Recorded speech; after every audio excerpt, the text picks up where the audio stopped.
the strong old tree. And we are the sons, yes, we are the sons of liberty. Pay the price they're asking, boys, always pay the tyrant's fee. Never give up the struggle, boys, fight for the liberty tree. It's a tall old tree and a strong old tree. And we are the sons, yes, we are the sons of liberty. Stand for the rights of man, boys, stand against all tyranny. Hang the lance of freedom, boys, high on the liberty tree. It's a tall old tree and a strong old tree. And we are the sons, yes, we are the sons of liberty. It will grow as we grow, boys, it will be as strong as we. We must cling to our faith, boys, faith in the liberty tree. It's a tall old tree and a strong old tree. And we are the sons, yes, we are the sons of liberty.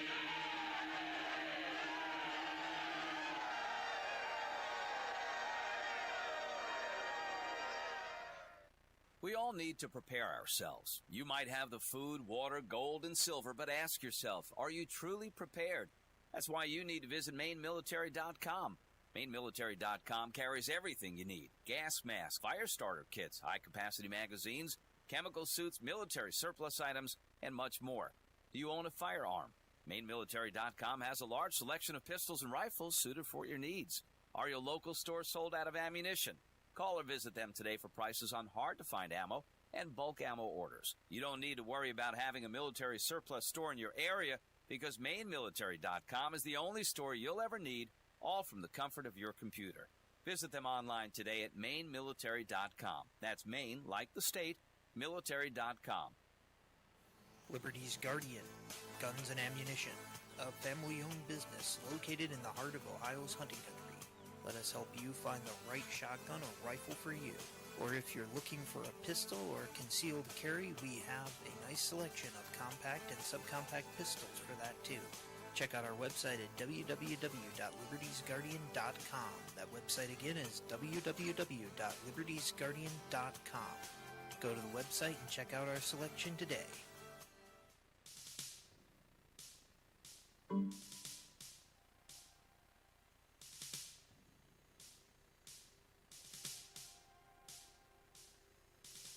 I had a dream the other night that, well, I didn't understand. A figure walked in through the mist with a flintlock in his hand. His clothes were torn and dirty as he stood there by my bed. He took off his three-cornered hat, and speaking low to me, he said, "We fought a revolution to secure our liberty. We wrote the Constitution as a shield from tyranny. For future generations, this legacy we gave. In this, the land of the free and home of the brave. The freedoms we secured for you, we hoped you to always keep. But tyrants labored endlessly while your parents were asleep. Your freedom's gone, your courage lost. You're no more than a slave. In this, the land of the free and home of the brave. You buy permits to travel and permits to own a gun, permits to start a business or to build a place for one. On land that you believe you own, you pay a yearly rent, although you have no voice in saying how the money's spent. Your children must attend a school that doesn't educate, and your Christian values can't be taught according to the state. You read about the current news in a regulated press, and you pay a tax you do not owe to please the IRS. Your money is no longer made of silver nor of gold. You trade your wealth for paper so your life can be controlled. You pay for crimes that make our nation turn from God and shame. You've taken Satan's number. You've traded in your name. You've given government control to those who do you harm so they could burn down churches and seize the family farm and keep our country deep in debt, put men of God in jail, harass your fellow countrymen while corrupted courts prevail. Your public servants don't uphold the solemn oaths they've sworn, and your daughters visit doctors so their children won't be born. Your leaders send artillery and guns to foreign shores and send your sons to slaughter fighting other people's wars. Can you gain the freedoms for which we fought and died? Or don't you have the courage or the faith to stand with pride? And are there no more values for which you'll fight to save? Or do you wish your children to live in fear and be a slave? O sons of the Republic, arise, take a stand, defend the Constitution, the supreme law of the land. Preserve our great republic and each God-given right. And pray to God to keep the torch of freedom burning bright. As I awoke, he'd vanished in the mist from whence he came. His words were true. We are not free, but we have ourselves to blame. For even now as tyrants trample each God-given right, we only watch and tremble, too afraid to stand and fight. If he stood by your bedside in a dream while you were asleep, and wondered what remains of the freedoms he'd fought to keep, what would be your answer if he called out from the grave? Is this still the land of the free and home of the brave? God bless you, and God bless this republic.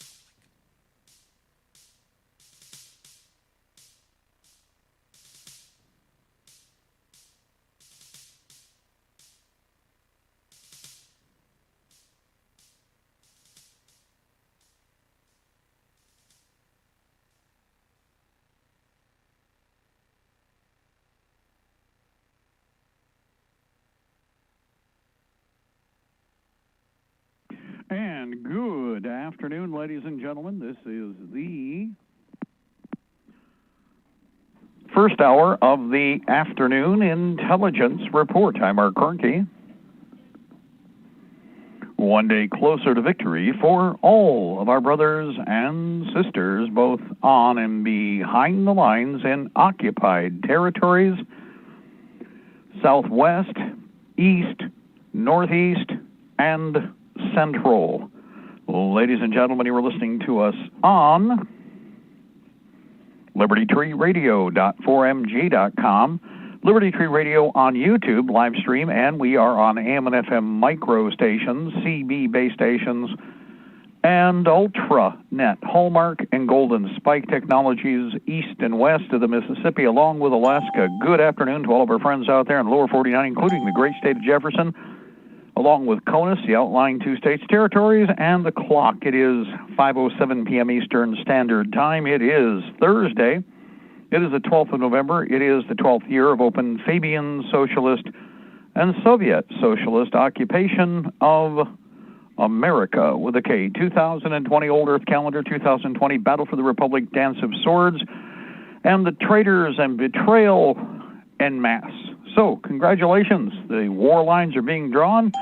The idiot sticks are thinking that as your enemy, you're just going to go, let them get away with it. That isn't going to happen. And the rest will be, well, you're making history. We're going to be fighting a war for independence. Congratulations. Let's do it.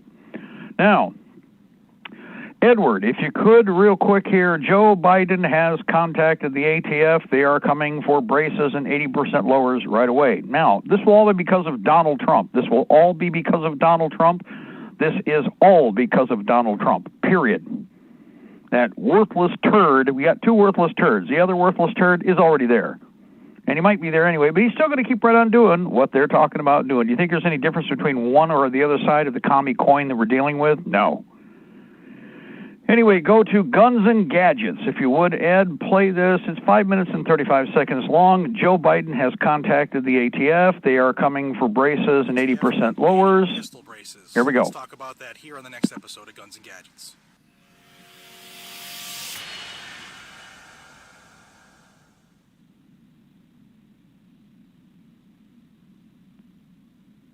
Hey everybody, welcome back to the channel. I appreciate your time. Thank you for watching. We're doing this one outside because I have children and they're off of school today and there's not a quiet corner in my house. So bear with me.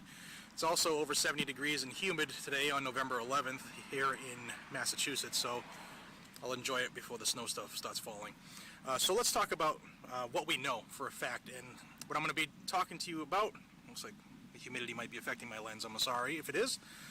But I'm going to refer down below to an article by my good friend John Crump, who works diligently for AmmoLand. They have uncovered a whole bunch of information here on this, and I'm going to bring you forth the quick bullet points just to know that it's coming. The onslaught is coming. So we all know, first off, that even though the media has declared president-elect, until the votes are certified and the states ratify those electorals, then nobody is the president-elect. We all know that, and there's some word that maybe North Carolina has flipped last night or this morning. So with that said, Joe Biden, who is operating as the president-elect, has reached out to the ATF, and he has requested that they work together to ban pistol braces and 80% lowers. We also know that yesterday during an ATF conference call, the acting director, Regina Lombardo, informed those in attendance on the conference call that Joe Biden had reached out to the ATF to ascertain the agency's top priorities. Now, AmmoLand is citing an anonymous source, and based off of everything I've seen them do and the information that I have from talking to some people behind the scenes, I do not doubt them in this at all. And what we know is that on that call, Lombardo told everybody that their priorities would be pistol braces and 80% lowers. Now, I've done a couple of videos where I've explained where we are so far. I'll link those above. But a quick rundown, the ATF and the president told all the alphabet agencies to stop legislating on their own, basically. And the ATF was specifically told not to take any action on pistol braces until standards were worked out. And for some time, if you watch the multitude of videos that have been done with SB Tactical's owner, he has said that they were working with the ATF for quite a long time to try to come out with specific regulations or rules that people could refer to when they're making pistol braces or adding pistol braces to AR pistols to make sure they fell within those guidelines. Well, the ATF stopped that process, and now the ATF's criminal branch, if you will, they've sent letters to a couple manufacturers telling them that their pistol braces that they were making have turned their AR-style pistols into SBRs. And the only one who's come forward that we all know of is Q. Okay, and I'm not sure who the other manufacturers were, how many there were, but we all know that Q has come forward describing the process. I've also told you in some videos that the heads of the ATF had wanted to come after pistol braces for years, and I referred to inter-office memorandums that I got from my buddy John Crump, who's put this article out today. So the long and the short of this is, and you can refer to the article down below, John does great work. The long and the short of this is that Joe Biden has contacted the ATF to see how they can team up together to ban pistol braces and 80% lowers. And it's almost like the anti-gunners just figured this stuff out, and now they're going after, ghost guns. And it's been totally legal since the start of this nation, since before the start of the country, to build your own firearm for your own personal use. Now, some states have gone on and put regulations where you have to serialize them, or in some states make you register them, and some states have stopped it altogether. But the attack has been on. It has been in the background for years, but now we know for certain that yesterday the ATF and Joe Biden have teamed up. They're coming after pistol braces. They're coming after 80% lowers. The fight is on. How can you help? Join those groups that fight for us. Gun Owners of America, Firearms Policy Coalition, Second Amendment Foundation, and don't forget your state level as well. There's more. I don't have time to name them all. Join them. Also, like and subscribe to Guns and Gadgets. Like the video, subscribe to the channel, forward them to all your friends. This is how the news gets out, guys and gals. I hope that this news gets out. I hope you help me spread it. And the fight is on, so let's join together, and we can win. Until we see each other again, be safe, stay vigilant, carry a weapon. I'll see you on the next one. Take care, everybody.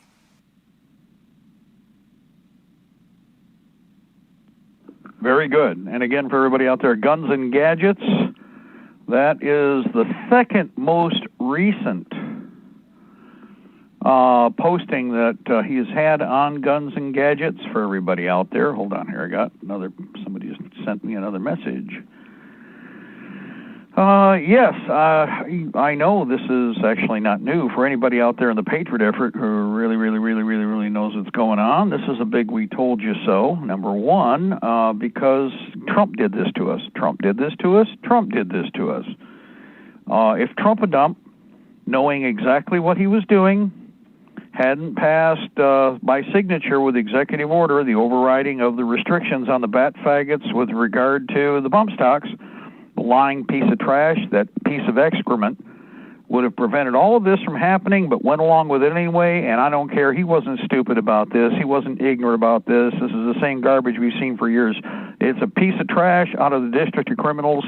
There ain't no difference between one piece of filth and the other when it comes to these characters. Once they pull this garbage, they know exactly what they're doing. Part of however they can wheedle their way through to get the camel's nose under the tent. Well, that's where that's going. And that's why what they're going to do is arbitrarily, because of Donald Trump, arbitrarily because of Donald Trump, they're going to go in and say, oh, well, the pistol stocks, those are gone. Pistol supports, I argued that, again, that was kind of a, obvious situation anyway. It was not an if, it was just a when they were going to do that. And, of course, the 80% is the same thing. Well, we brought it in, you looked at it, yep, legal, yep, anything, well, we would like to, but no, you conform, so they had to pass it.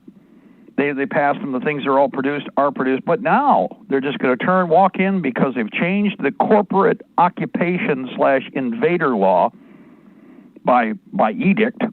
Now, sky's the limit. And they're going to go right down the whole list of anything and everything they can disavow and disapprove, and they're going to turn it over, and all of a sudden everybody's going to be a criminal. Said this in American Peril. Again, I will keep reinforcing it. We've told you this. We've tried to explain to everybody, this is exactly how it was going and is going to go if they have their way. We've got to stop it. That means we're going to end up fighting. Congratulations. You're living in the era of the war that we've all been expecting, and you get to make history. Now, a couple other things. If you don't hire deep state pigs, you don't have to fire deep state pigs. But when Donald Trump repeatedly, year after year after year, notice that this is not 4 months ago. Oh, last week he was talking about, and now it's weeks later, and he's hired. This is 4 years after the last election, in which the turd said he was not going to hire any of the deep state turds. Now, all of those deep state turds that he hired are the people who aren't doing anything now that all the other criminal and illegitimate actions are taking place in the election process. Have you noticed that? Oh, but those bastards, they what? They didn't betray him. If you were never, they were, of course, he is a fellow traveler, so in reality he's lying to you. Trump is. Okay, he hired these bastards. There are plenty of other people out there. 300 million Americans could have found an American to hire instead of one of these stinking rats from the District of Criminals, but no, idiot stick did that. So now we're into the part of the scenario that, well, step by step this has happened, okay? It really doesn't make a difference if he gets in or out or not. Okay, one way or another, he's going to do the same thing that Biden's doing. Everybody understand that? Not maybe, not kind of, not sort of. It's a lie as far as this fake opposition thing. But what they're doing is they're using the seesaw. This BS they've done before when they know they got their mammary gland in the ringer and they're trying to create confusion so nobody, I don't know what to do. Yes, we do. Shoot the bastards. When they come out to do any nonsense, we are going to end up in a war. We're going to have to be ready to fight. You have to be ready to fight now. That should be your focus. Got to feed your family, make sure your medical support is in place, take care of communications. That's all your job. If you're waiting for someone down the street to do it, you're going to be sucking vapors real fast. You have to take care of this. All of you out there listening, double your effort. Do whatever you can every day. In fact, even if all I did was communications, pick a list of things that you can acquire to build up a commo van. Couple $100, $400, $500, $600, $800 will get you a transport, not looking pretty, but a box van, cube van. I've found them for $2,000 for really, really nice ones. The money is soft, I know that. So you get a vehicle, then you start finding containers to put stuff in, and you put them in that vehicle. Now you've got a compartmentalized and palletized transport with all the technology on board that we need. Make a place to put it. Don't tell me how you don't have a place to put it. Make a place to put it. Do you have an ally anywhere? Anybody who's got a farm? Anybody who's got property? Anybody who's got a business? Guess what? Paper the thing, weatherize it, and deploy it someplace where it's away from you, where it can be secured, out of sight, out of mind. But just keep adding to it every day, every week. Find things that are free. Find things that are cheap. Look at your shopping list, but also look at your checklist and what else can I use? One day you run into a whole pile of zip ties somebody's getting rid of for free. We aren't the pretty ones. There's something, they don't like about them. Who cares? Take them. Ziploc bags. I get industrial Ziploc bags from different sources. I grab whatever they get in a day or two, and that's what the medical gear is going into, or weapons parts, or communications parts, so that we have a weather sealed package that this stuff goes in addition to what's already there. Plus, these are the heavier industrial, almost like VisiClean bags, with a really nice pull tie, zip back and forth like a zipper. So the cool thing is they can be reused and reused for a period of time until they finally die. Well, then you do something else with them, okay? But do something today. Plan on something, pick something, one little thing, one big thing. I don't care what it is, but do it and get it done. Every day, pick something, go out there, walk up to it, move it, finish it, done. And keep plugging away at it, because the enemy, we've got all kinds of digits. Don't say money, they got digits, okay? But those digits are kind of sliding sideways. And one of the best things about the bloated bureaucracy is the graft and corruption and theft is so great that no, they don't have the money for the real work that they want to do. They're all too busy being criminals and thieves and stealing it sideways out the door. And you can count on that. And it's continuing to be that way, which is the best thinking thing that could happen. I'm not saying to fix this system at all, because it isn't going to be fixed. They're not going to let it be fixed. They don't want to fix it. They want it broken the way it is. It's like the election process. Let's go down what we need for the election process. Number one, no electronics, no technology other than a paper ballot. We print up a paper ballot. We have printers that we keep employed that way. Then we have a collection point. We have a single day when we will have a collection point. Any other activity is illegitimate.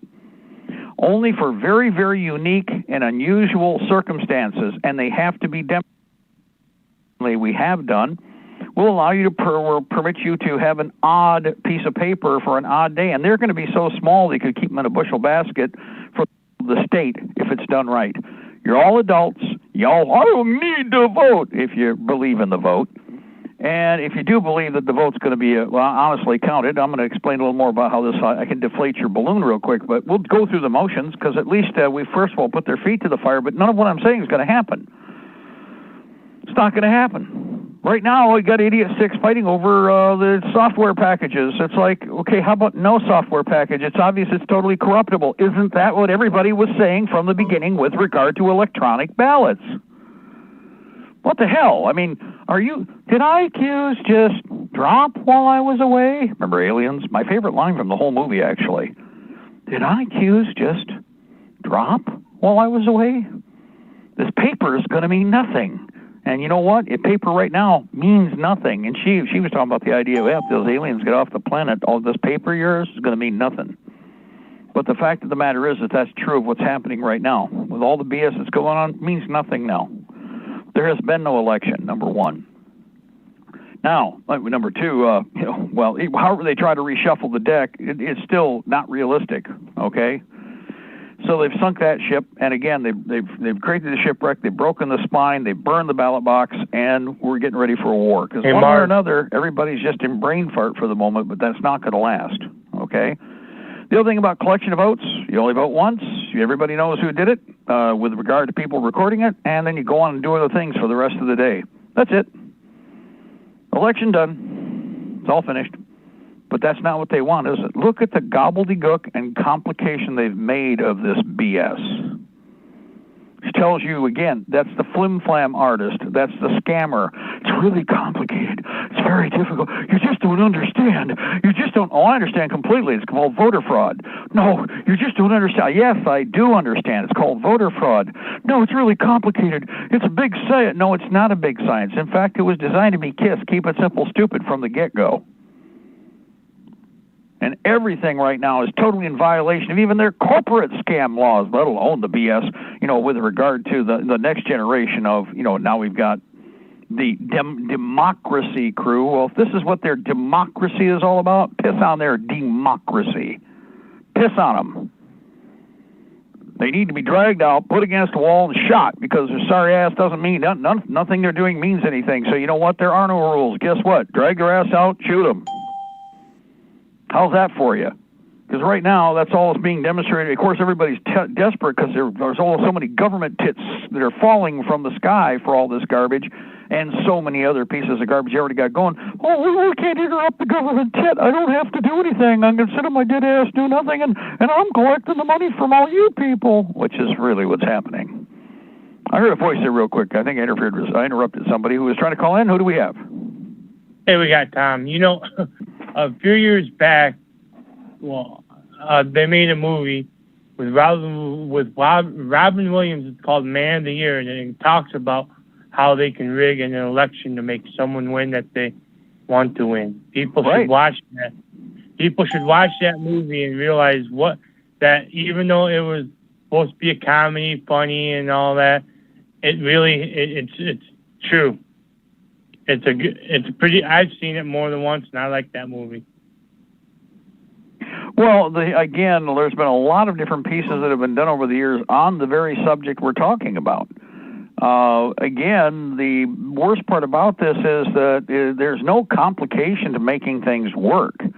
But the people who are flim-flam artists and are involved in, they're the shill sellers, they're the playing the rube crew. They've created all of this complication tied in with drama, and for that very reason, they should be shot for their drama. I'm serious. Because there shouldn't be any. There isn't any. You can have all of your noise at the rallies. With regard to the process, it should be cold, it should be clean, and it will be clear who has done what. And the fact that they've intentionally fogged it, and they keep blocking, and you can't check on, that tells me it's illegitimate right there. Because I don't care which election it's been, because by the way, if you notice, I said if you believe in the elections, guys, we've been reporting this for decades. Again, I will remind everybody, there's an excellent video out there in the ether world. One of you people has it in your collection. Somebody who's been posting a bunch of stuff from a private collection here recently on YouTube. If you're listening right now, you may have Vote Scam. If you have Vote Scam on the shelf, I'm trying to find our copy. I've got thousands of tapes here, so I'm going through right now. But it was originally on VHS. It was done back when the Clintons were in, and it's called Vote Scam. And it is the perfect video to give to everybody. Understand, this was not electronic. This is with paper ballot. And they showed, as we've said, that when they got done with the election, they had Republicans, Democrats, and Independents, all of them there at every step. Why not? And one of each stood there and watched every step, and there was no way anybody could get away with anything. Everybody eyeballed every element, and they got done counting the vote. Think about this one. They were all amazed. They had the most efficient polling day they'd ever had. They finished the counts early. They're all really proud in this little town where the guys got them to do this. They actually got a town to cooperate. And when they called in, they had the numbers right in their hands. And they call in, and they're watching the Control Freak news service. And they call the numbers in, and the announcer right there is announcing from the election committee, and they altered the numbers by almost 30%. But wait, everything they did was on paper ballot and absolutely documentable. Yes, it was. And when it came to the gatekeepers fabricated and lied about the numbers. That's without the electronics, people. This is like every other aspect. It's like what happens with tax money. Why there's nothing being accomplished. Because with all of the hands dipping into the buckets before they were cautious, now they've got 1.5 gallon cups. They dip into that 5-gallon pail, every last one of the thieves. And that bucket of money real quick disappears and is over in Haifa and Tel Aviv and over in Brussels or China, where the Jewish mob shuffle the money out of the country as quick as they can, sometimes through Toronto, sometimes just straight off the East Coast. Straight out of the country. They've been doing it to the point, now they're to the point where it's flagrant, it's in your face, they're laughing their ass off about it. So, and now the vote's no different, same situation.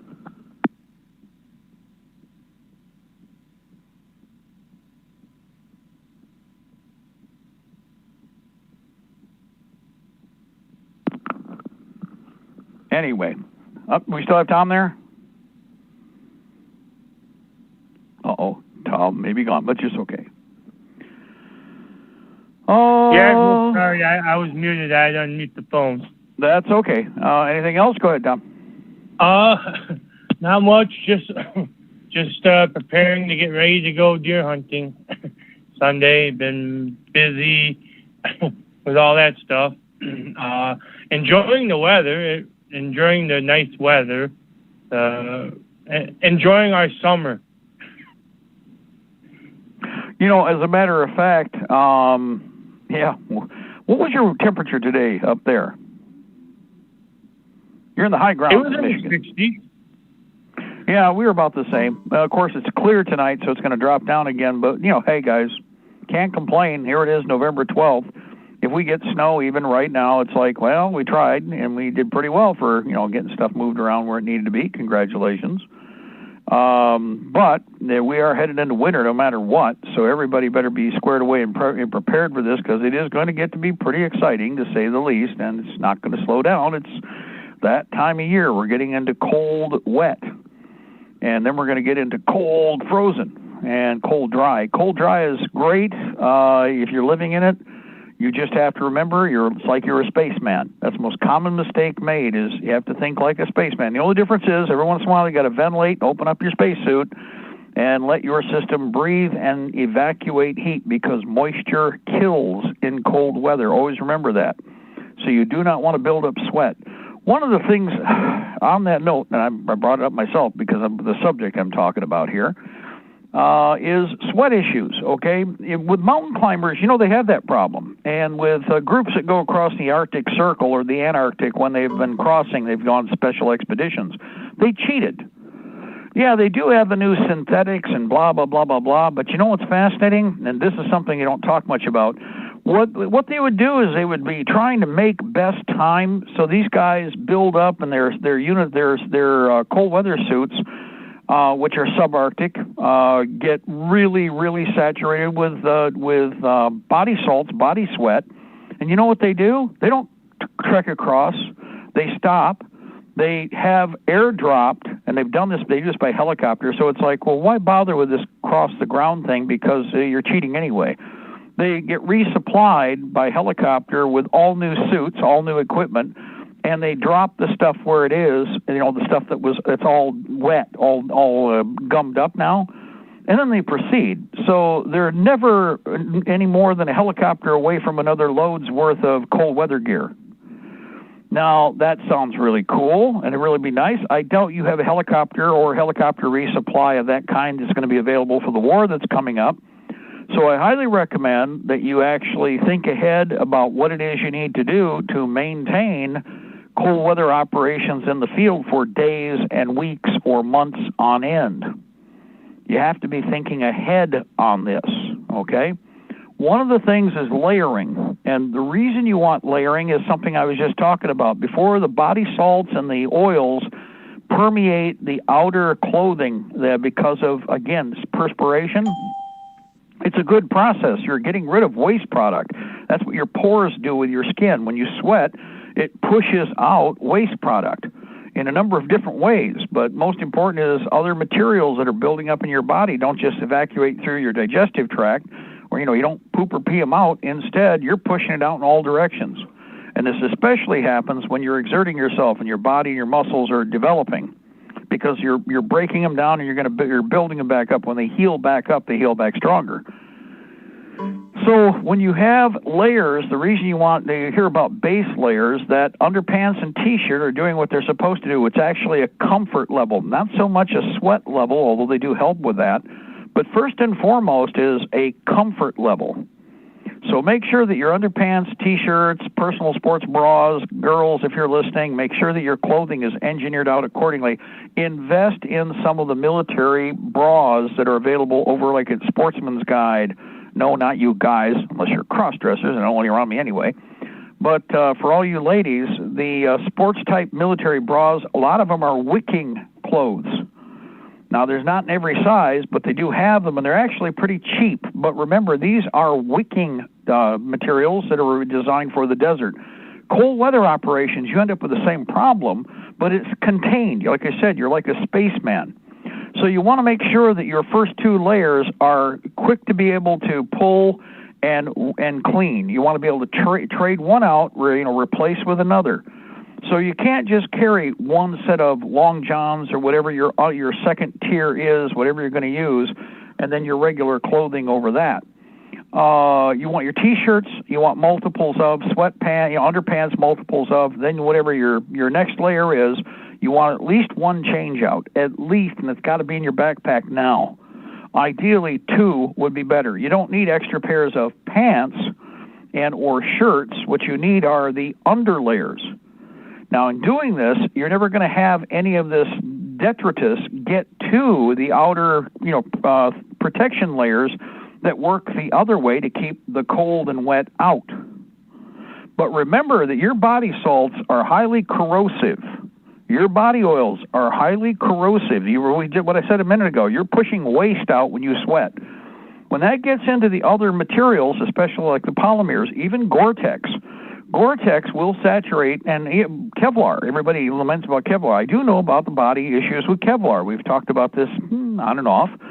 But any plastics, remember, the body oils are going to permeate, and if you're not willing to wash or clean stuff off and you let it build up, it's going to break down the organics. And the organics include polymers, plastics / POL, petroleum oil and lubricant products, along with any of your fibers, cotton, and polyesters in the plastic range again.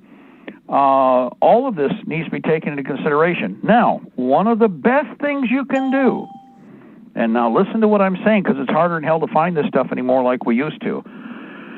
A wool layer is a very good choice over top of the other cold core layers that you have, the sweat layers. Why? Well, because lamb's wool is designed to actually, what do we soften it up with? Lanolin. Why? Because of the nature of the natural wool fleece / fiber. Amazingly enough, wool can take a whole lot of abuse. By the way, do you think the sheep change their fur, their wool during the winter when they're out there and if they were on their own naturally? No. As a matter of fact, they do molt, but you don't see sheep molt because typically we keep them pretty well cleaned up and we take care of them to make sure that we can get more wool off them later. So those wool carcass, live wool that's collected, not dead wool, is very, very much still a useful product because remember, Gore-Tex and a lot of the other plastics actually do a pretty good job, or better than you might imagine, of transmitting your heat out. Wool retains. Even wet wool retains. So wool, OD green wool pants, OD green wool shirts are a good thing to have in your cold weather repertoire and are actually superior to most of what you'll be wearing, no matter what you choose. But problem is they used to be cheap, now not so much. We got a caller. Who do we have? Mike, I just want to say Sportsman's Guide, they do have that RuPaul collection, for the cross-dressing thing. Anyways, on a serious side note, with wool, what if you were to take up, say you got a natty military wool blanket, and you were to cut up sheets of it in pieces that would be basically the size of your back, and you put these on maybe with a little collar deal, and you slip them down, then you put all your base layers, everything. You allow those pieces of wool to suck up the sweat, and then you just pull them out. Well, as a matter of fact, let's back up for a second because I've listened to people tell me how you don't know, guys in construction use sweatpants and sweatsuits, right? Well, guys, originally, the underclothes were called what? Woolens. Mike, why were they called woolens? That's what they wore. They were made out of. They used to heard, and it's true. Long johns were made out of wool. But Special Forces, way back in the day, they would wear women's pantyhose. Still do. Yeah, still do. Okay, and it's not a joke. Don't feel like effeminate putting them on. We're talking survival. We're not talking fashion. And those things work. I mean, that's how women can get around in 20-degree or below weather, and they got a dress on because they got heavy-duty nylons. I mean, those things, they work. And to have, and they don't cost much. They don't take up no space. And those are definitely something to add to your base layer system. And like I said, having pieces the size of your back cut out with a little collar type thing, and put it over your neck, slide it down your back, put all your other gear on, and when your back really starts getting wet, that's soaked up because of the thickness. It took up all the sweat, because the back is going to be the majority of where you're going to sweat. That and basically your crotch and underarms, but mostly your back. You pull that thing off, put another one on, and these things can be rolled up, rubber band around them, and throw them in your pack kind of thing. And when you stop or whatever, you can hang them up to air them out, dry, and use them again. Well, real quick, because you just mentioned the pantyhose, and I noticed this is something that's over at militaryclothing.com. I say, if you're with the Renaissance, you might recall, guys, you have the little foofy, like, ball pants, which were done in pleats and all kinds of, designs, and the guys ran around and looked like they were wearing pantyhose. Actually, those were called stockings, okay? And interestingly enough, militaryclothing.com offers all the way up to your crotch. I don't know if they're actually maybe a set more like in the pantyhose cut. Hold on, let me double check that one. Thigh-high, solid-colored, heavyweight cotton socks. Now, they're not wool, they're cotton.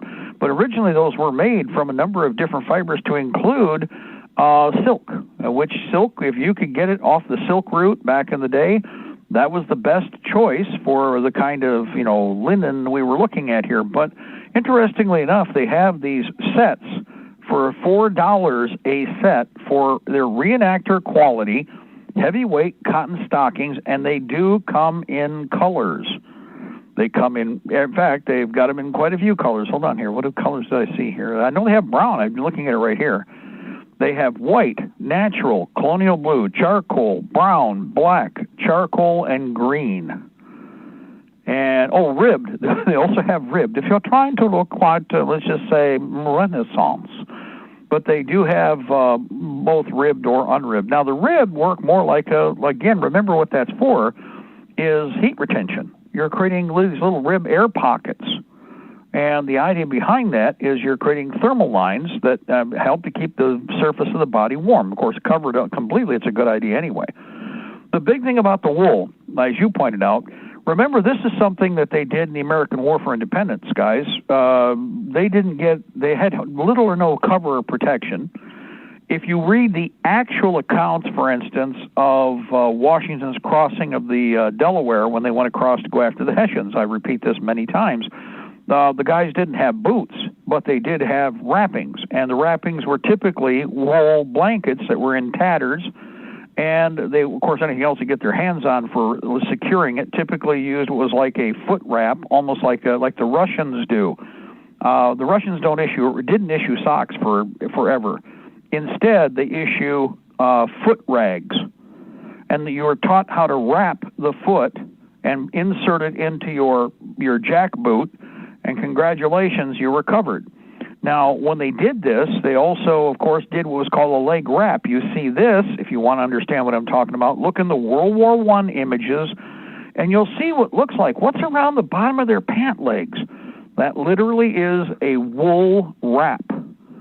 A wool wrapping. And in fact, there's a company that's selling the last there are Belgian surplus wraps available right now, surplus, that are the model I'm talking about. So you first made your foot sock, or you either put your foot sock in place, or you put your foot rag or wrap in place. Then you wrap the top so you can keep it bound together with that leg wrap. Then you insert that into the boot. Now, if you had a sock, you could usually put it in first, and then you leg wrapped a combination of the top of the boot and your leg to create a seal. There's all these technologies, we're going to end up, we better be knowing how to do some of this, because I've told everybody a million times, get all the socks you can get your hands on. But you know what's going to happen? You're going to run out. Not an if, just a when. Nobody's going to be sending us stuff from overseas, and the government's going to be doing everything they can to cut everything off.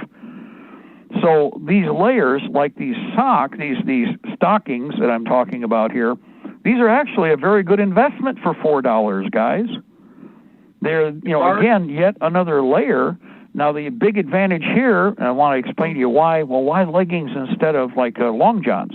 Well, when the crotch rot sets in up above, it's better if it's the underpants that crotch rot off than having to replace a whole set of long johns. When your body salts and your, let's just say the dirty parts of your body start to build up all of that bacteria and stuff, it's going to start eating at cotton and, even the polymers.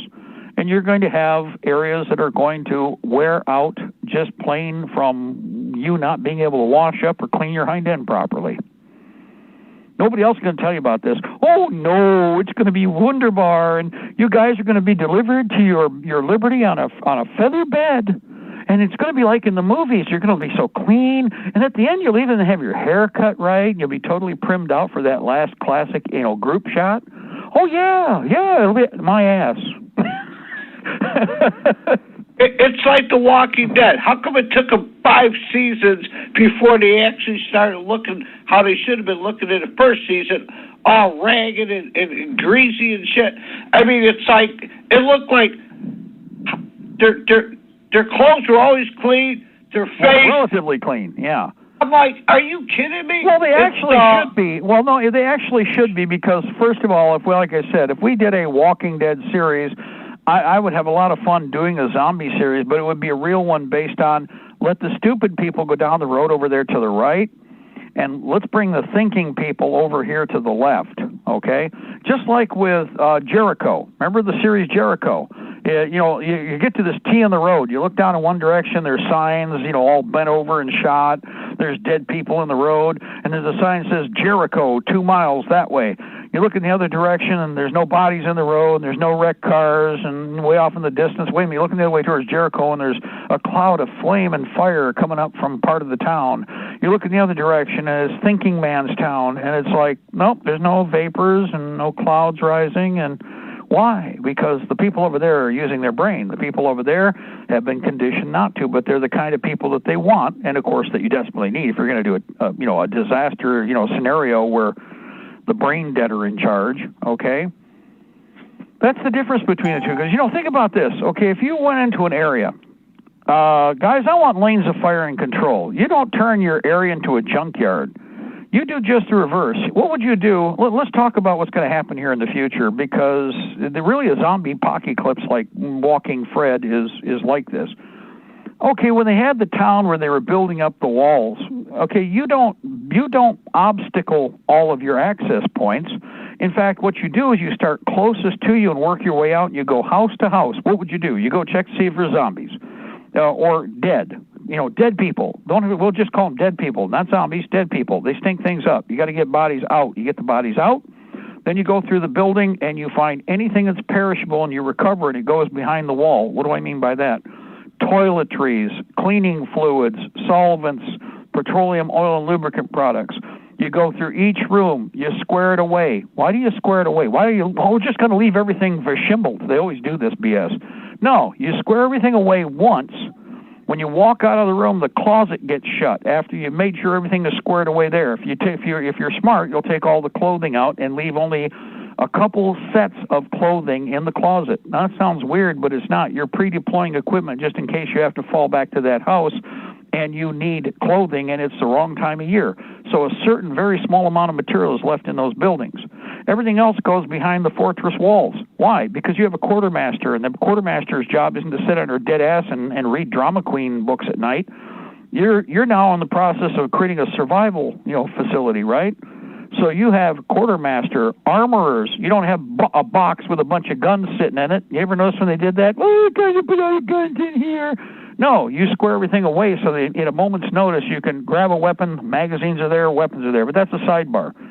Go back to those houses. You go through the houses, you shut every door.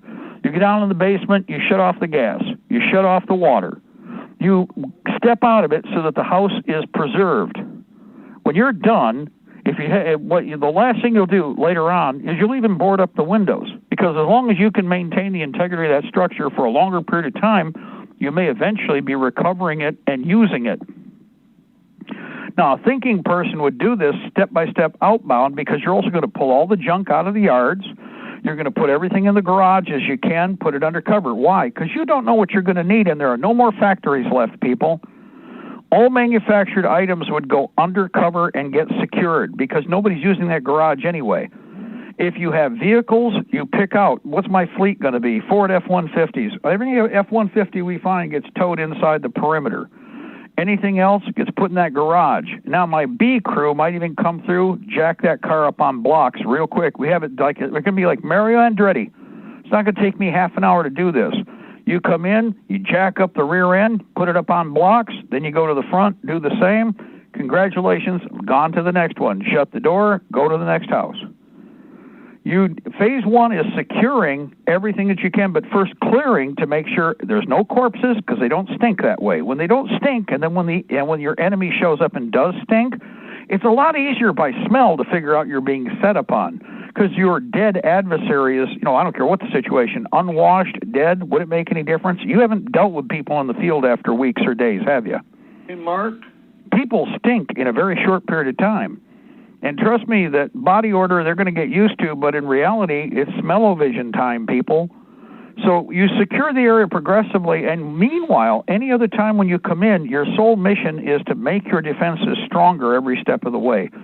You channel and create areas of control so that when you finally fire on a target, absolute terminal death occurs. In other words, there's no escape. To do that, you need clean lanes of fire, and you want the enemy to be able to come right into what is the final death block. See how that works? Just things to think about. What you see in all these movies, they condition you to be stupid. Of course, that's why in Walking Dead, they go from one place to the next and lose it, right? Because they apply the same stupidity to every action they get involved in, right? Isn't that true? Because otherwise, it's like a prison. Guys, prisons are built to keep you locked up. If you have a prison and you take control of it, there's no possible way for any extra zombies to get into any area you secure unless you are stupid enough to let them get in. Bars, plexiglass panels you can't shoot through, okay? Barbed wire, walls. The Walking Fred scenario where they have it in somehow some truck miraculously plowed through a wall somewhere. Well, guess what would my first priority be? Well, first we block the wall up, not go worry about the zombies inside, because the zombies can only go so far.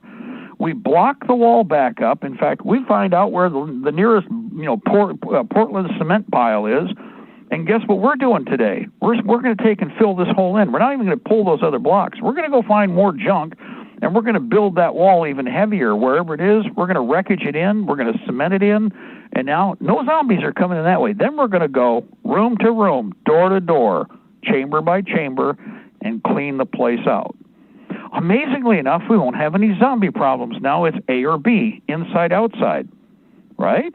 That would make sense to me. And again, I think what you were saying about manufactured products. You got oils, you got lubricants, you got small hand tools, drill bits, files, hacksaw blades, and all these things are manufactured, and they're worth more than gold in the right time. You can't remanufacture them without the facilities. These things, oils, lubricants, everything of that nature, hoses, ropes, copper tubing, pipe fittings. I go on and on. All this stuff will have its use. It just has to be squared away. But people have to, if all you're looking for is weapons, ammunition, and food, that's all you're going to get. You're going to find out later on, after another crew came through and cleaned the place out, you're like, holy crap, I remember this one house had all this, and that, and you go back and I mean, you're lucky to board you're on the wall still. I mean, they stole everything, including the drywall. And it's just like, well, you see what I'm saying? It's just, you go through the first time and you grab everything because it will be needed. Well, again, you come up with a system. Anytime you're recovering equipment in the field, somebody said, well, and I know who it probably was. Whoever's calling in is telling you all about how they think it's going to be like any of the wars where they've been beating up the 5-year-old blind kids. We're already training our people to strip the enemy dead while we're moving. That's part of what has been an SOP for decades. Understanding, again, there isn't going to be a chance for anybody to retrograde, escape, recover, because our mission is to exterminate whoever is sent out. Exterminate, period. That's the only option. If you kill a secret policeman who is planning on confiscating guns, taking people to detention camps, once you kill them, they can't come back. And if you kill them all, nobody from that group is coming back, and now you go look for the group that was the buddy up with them or who gave them their orders, and you go get rid of them. Now, the big thing here is that even as you advance, remember, parasite off, you take and feed off everything that's on that enemy corpse as you move forward. In other words, loaded magazines, the weapon system itself. The only thing that I can't emphasize enough is everything gets shot. I mean, everybody, guys, you're watching too many movies. In fact, like I said, you got a great backpack. You take cover. You drop down real low. But there's that bump, and that person who's trying to kill you is trying to put fires on you. And you know what? They can almost chew that piece of equipment off your back. They can't hit you, but they still keep trying. And unfortunately, all that cool stuff you had on your back, well, a lot of it's not quite functional the way it was, or it's been folded, spindled, and mutilated. You're going to have to deal with that. So, again, that's the real world. Hell, just stuff that happens every day. You're combat kitted, you're outfitted, you're ready to go. You step out of a vehicle and you run into what?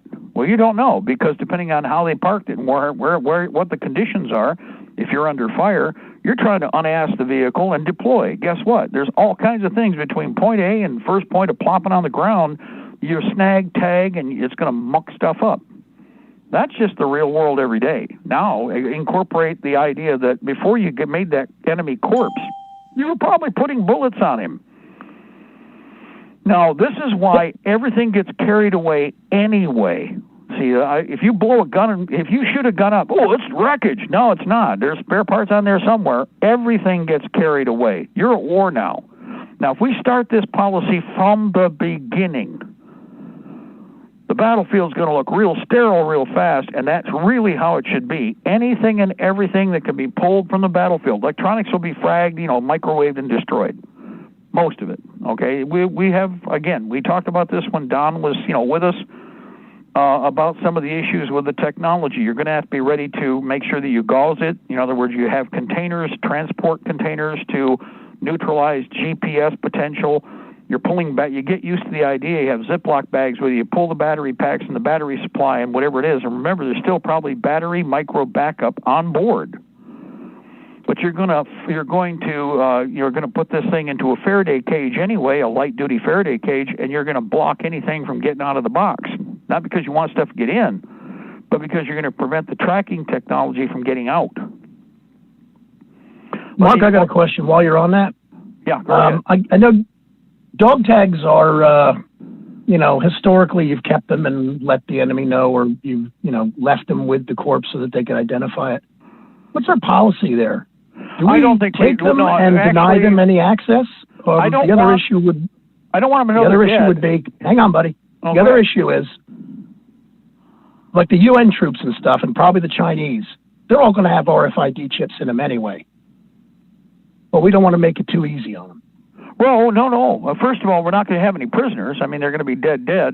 So the important thing is know where to cut to get them. And why would I do that? Well, guys, let me point out something. One of the things they're counting on is using the RFID or transponder in communications as a friend-foe thing. Now, which is more valuable? Having a transponder ping that makes it look like a friend is there as opposed to a foe? I'll cut them out of every corpse. In fact, one of the problems you've got is, you get into all the different fail-safes that they put in this technology. Number one, it would behoove the enemy to, if they eventually have gotten this far along, to have a thermal identifier, for instance, for the RFID chip. What do I mean by that? Wouldn't it be nice to know if your RFID carrier is dead or alive? Well, if your chip carrier is at room temperature, it's probably a good indication it's a KIA, right? We're going to pick this up where we left off. You brought up some good subjects here, especially with regard to enemy combatants, both with communications technology, night vision or thermal, and also the chips themselves. But we're going to take off for a moment here. God bless our republic. Death for the New World Order. We shall prevail, ladies and gentlemen. The Empire's on the run. We're in the march. I'm going to pick up right where we left off on that when we get back here. It is Thursday on Liberty Tree Radio, second hour coming up.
We all need to prepare ourselves. You might have the food, water, gold, and silver, but ask yourself, are you truly prepared? That's why you need to visit MaineMilitary.com. MaineMilitary.com carries everything you need. Gas masks, fire starter kits, high-capacity magazines, chemical suits, military surplus items, and much more. Do you own a firearm? MaineMilitary.com has a large selection of pistols and rifles suited for your needs. Are your local stores sold out of ammunition? Call or visit them today for prices on hard-to-find ammo and bulk ammo orders. You don't need to worry about having a military surplus store in your area because MaineMilitary.com is the only store you'll ever need, all from the comfort of your computer. Visit them online today at MaineMilitary.com. That's Maine, like the state, military.com. Liberty's Guardian, Guns and Ammunition, a family-owned business located in the heart of Ohio's hunting country. Let us help you find the right shotgun or rifle for you. Or if you're looking for a pistol or concealed carry, we have a nice selection of compact and subcompact pistols for that too. Check out our website at www.libertiesguardian.com. That website again is www.libertiesguardian.com. Go to the website and check out our selection today.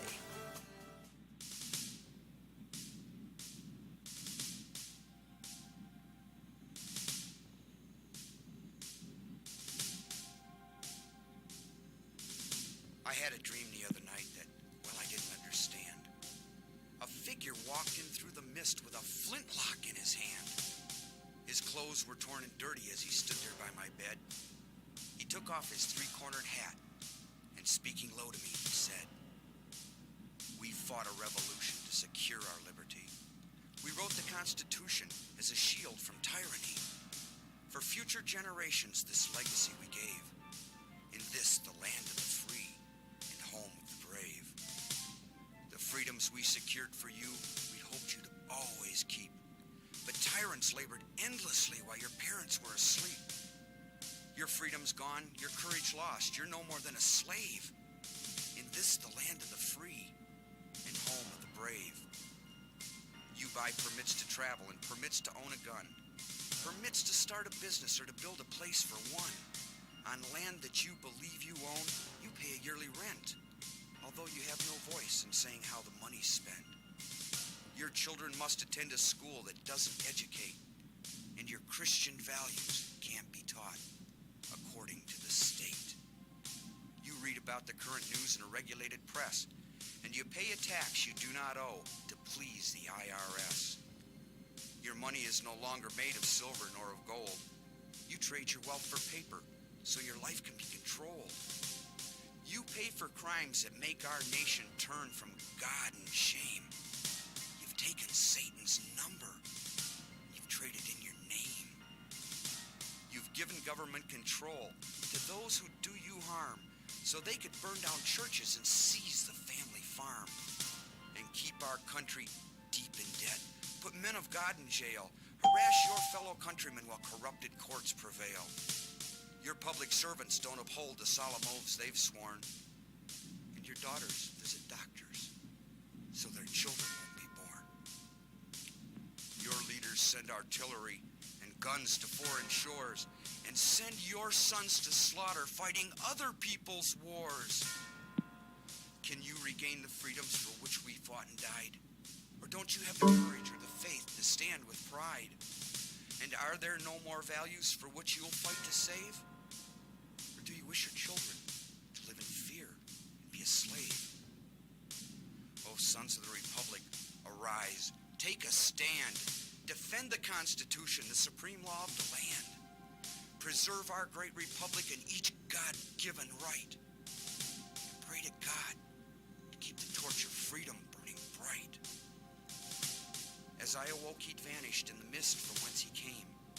His words were true. We are not free, but we have ourselves to blame. For even now as tyrants trample each God-given right, we only watch and tremble, too afraid to stand and fight. If he stood by your bedside in a dream while you were asleep and wondered what remains of the freedoms he'd fought to keep, what would be your answer if he called out from the grave? Is this still the land of the free and home of the brave? God bless you. God bless this republic.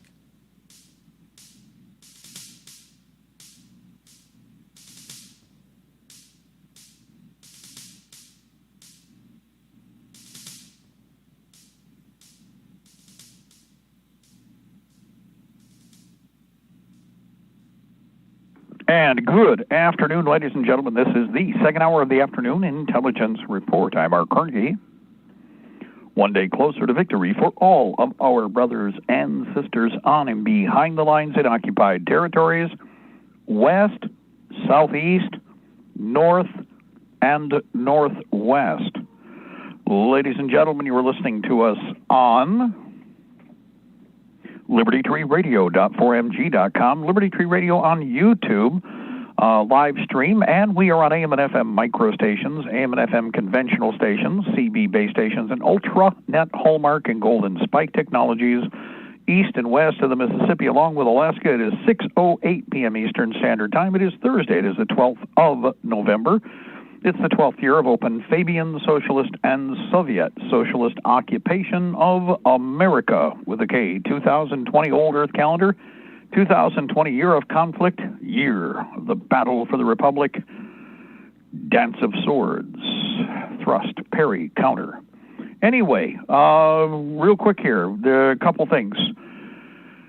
If you listen to Guns and Gadgets, right now, if you're looking for 80% lowers, I recommend if you're going to build, if you're willing to go that far, go the polymer and then start grabbing all the other parts you can. They're the cheapest for the mostest for the leastest to get you on the table. The polymer receivers work. Polymer 80s are out there in good force. You can go over to Bud K, $83.99. That's the jig, the polymer receiver that's 80%, and all of the tooling. and get yourself a cheap drill press, get yourself a drill press, get yourself a decent but simple drill press vise. Those two tools should be in your toolbox already anyway. I've told you before. In fact, if you're looking for the tools, here's the thing. Go over to Facebook, okay, Facebook, and go to Facebook Marketplace or go to Craigslist, punch up drill presses, and look at what you can find there. And compare prices. Now, pay attention, like Menards, I know Menards, they're idiot sticks for the masks and all the BS. They're losing business left and right. Nobody wants to deal with them because they were so arrogant about it and still are. They're in trouble. I know they are. But guess what? If they've got something that's a super deal, that's why you use them. If they're having to blow stuff out, remember they got the 11% off at Menards, nonstop now, which means you get 11% back. Got to spend it in there, but you spend it on the things that are on sale, not on the things that are regular price. Then you make even more off their hind end, and it's a closed circle where you keep getting more goodies for the money you save, okay? By the way, Menards especially has had food sale or food discounts on and off because nobody's going through and shopping because they're all terrified, to shop. The people that would go in are disgusted. And so now they're hurting. Well, this is when you take from them whatever you can when you can get it for a better price.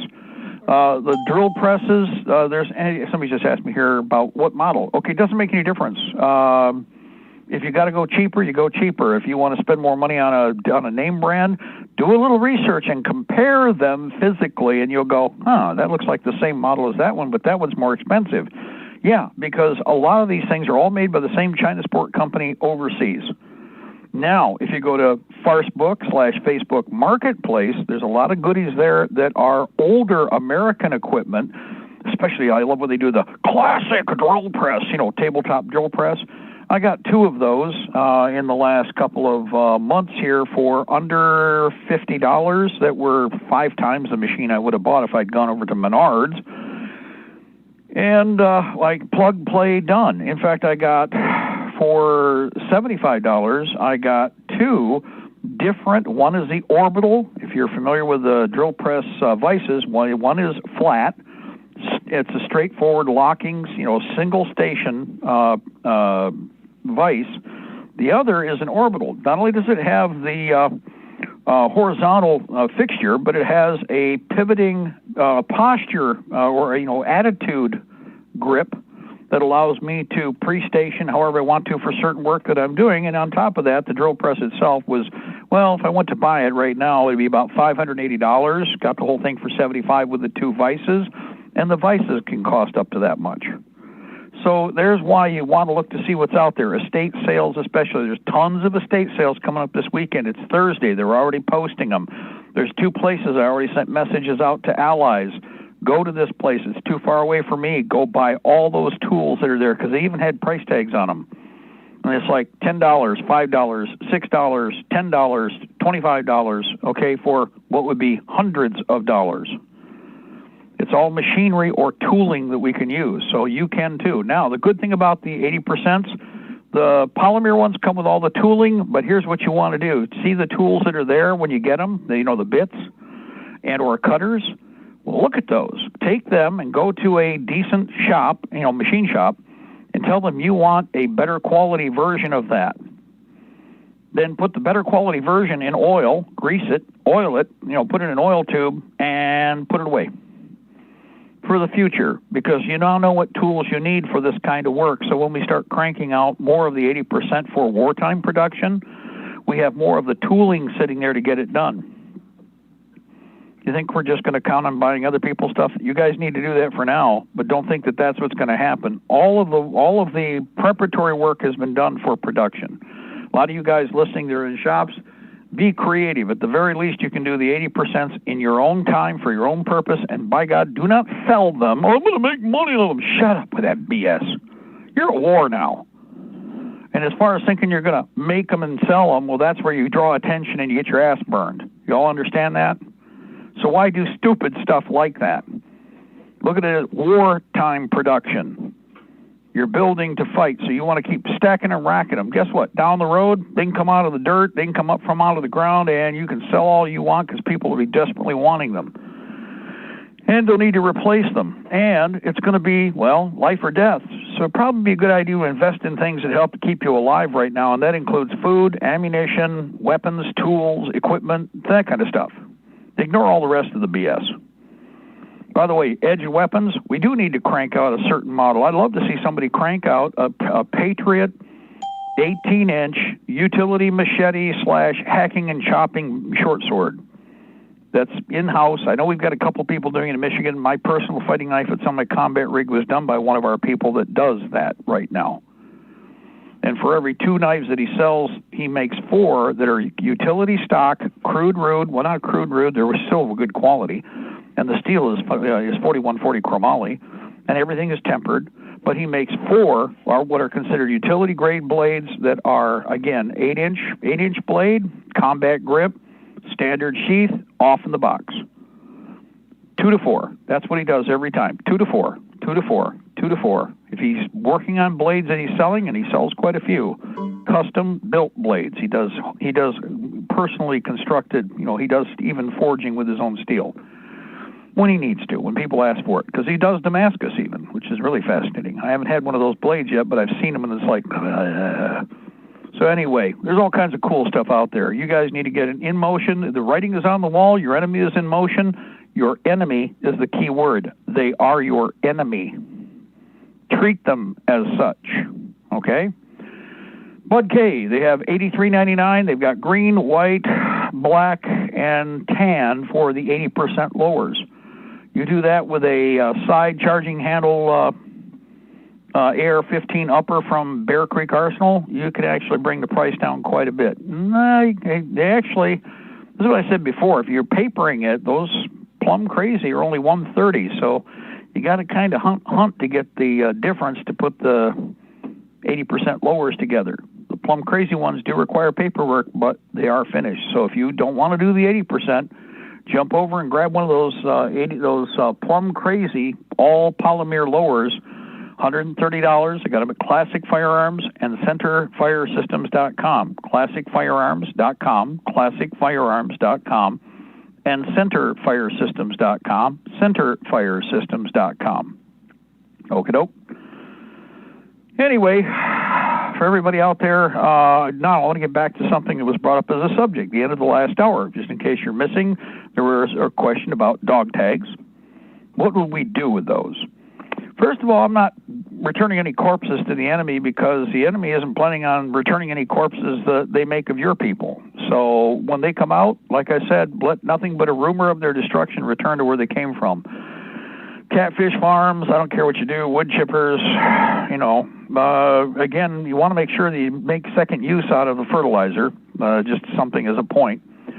But with regard to dog tags, remember the newer dog tags do have an RFID chip. In fact, they're now I won't say polymer, but they're still using both metal with a chip insert that is actually in a little pod, little nest, or it is the polymer ones, which are, I haven't seen too many of those yet, but the polymer ones are out now with, of course, the striated chip system built into it, still in a nested form.